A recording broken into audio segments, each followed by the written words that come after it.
Bharat New Zealand সিরিজের প্রথম ম্যাচে থার্ড আম্পায়ার বাংলাদেশের শরফুদ্দৌলা ইবনে সৈকত।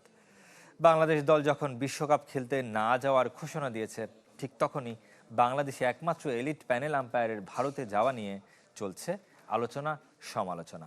যদিও যৌক্তিক ব্যাখ্যা দিয়েছে ক্রিকেট বোর্ড। মোস্তাফিজ ইস্যুতে কত কি ঘটে গেল। ভারতে বিশ্বকাপ না খেলাও আইপিএল সম্প্রচার বন্ধের সিদ্ধান্ত নেয় বাংলাদেশ। বিসিবি ও সরকারের দিক থেকে বারবার বলা হচ্ছে ভারতে নিরাপদ নয় ক্রিকেটার থেকে শুরু করে কেউই। এমন পরিস্থিতিতে ভারতে ম্যাচ পরিচালনা করছেন বাংলাদেশি আম্পায়ার শরফুদ্দৌলা ইবনে শহীদ সৈকত। ভারত নিউজিল্যান্ড ওয়ানডে সিরিজে প্রথম ম্যাচে তাকে দেখা গেছে থার্ড আম্পায়ারের দায়িত্বে। দেশের একমাত্র আইসিসি এলিট প্যানেল আম্পায়ারের এমন সময় ভারতে যাওয়ার কারণ কি, ব্যাখ্যা দিয়েছেন বিসিবির আম্পায়ার্স কমিটির চেয়ারম্যান।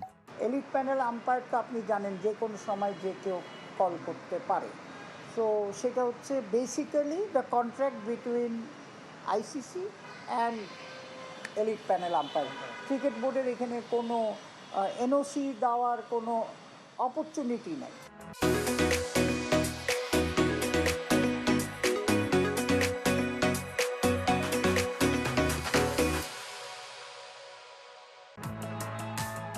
এরপরও ভারতীয়রা বলার চেষ্টা করছে আম্পায়ার সৈকত আসতে পারলে বাংলাদেশের ক্রিকেটার ও কর্মকর্তারা কেন আসতে পারবে না।